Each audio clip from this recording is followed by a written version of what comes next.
Titanic एक बरतानवी मुसाफिर बरदार जहाज़ था जो 15 अप्रैल 1912 को साउथहैम्पटन से न्यूयॉर्क शहर तक अपने पहले सफ़र के दौरान शुमाली बहरे ओकियानूस में डूब गया था।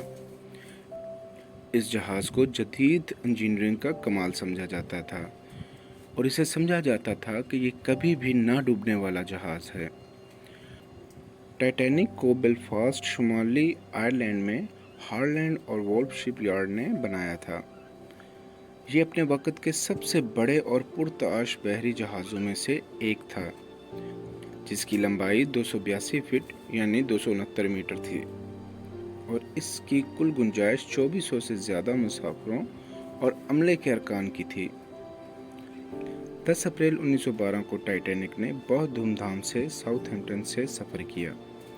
इसके मुसाफिरों में दुनिया के चंद अमीर तरीन अफराद के साथ साथ अमेरिका में नई ज़िंदगी की तलाश में सैकड़ों तारकीन वतन भी शामिल थे।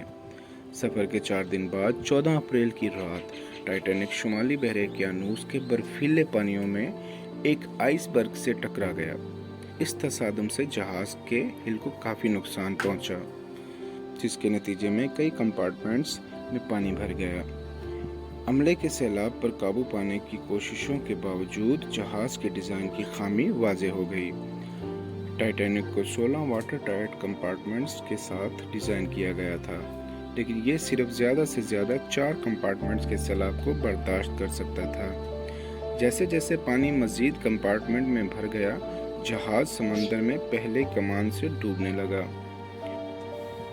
लाइफ बोट्स की कमी और अमले के लिए नाकाफ़ी हंगामी तरबियत की वजह से इनखला का अमल अफरा तफरी का शिकार था। टाइटैनिक में सिर्फ इतनी लाइफ बोट्स थीं कि जहाज़ में तकरीबन आधे लोग सवार थे। औरतों और बच्चों को तरजीह दी गई और बहुत से मर्द पीछे रह गए। जैसे ही जहाज़ डूब गया, मुसाफिरों और अमले को एक हौलनाक आजमाइश का सामना करना पड़ा। लाइफ बोट्स की कमी का मतलब ये था कि बहुत से लोग ठंडे पानी में जद्दोजहद कर रहे थे। अमले ने तकलीफ दह रॉकेट फायर किए और तकलीफ की कालें भेजीं, जो RMS कारपाथिया समेत करीबी बहरी जहाज़ों से मौसूल हुईं। कारपेथिया टाइटैनिक डूबने के तकरीबन 2 घंटे बाद पहुंची और 700 के करीब जिंदा बच जाने वालों को बचाया।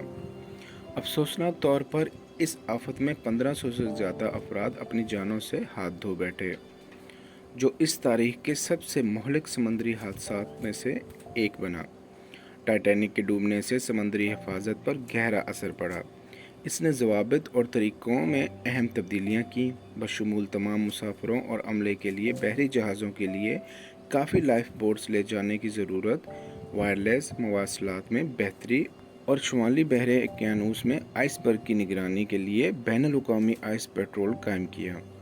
टाइटैनिक की कहानी ने दुनिया भर के लोगों के तख़य्युल को अपनी गिरफ्त में ले लिया और ये मुतअद्दिद किताबों, फ़िल्मों, दस्तावेज़ी फ़िल्मों का मौज़ू रही है। ये इंसानी कोशिशों की नज़ाकत और हद से ज़्यादा एतमाद के नताइज की याद दहानी के तौर पर काम करता है।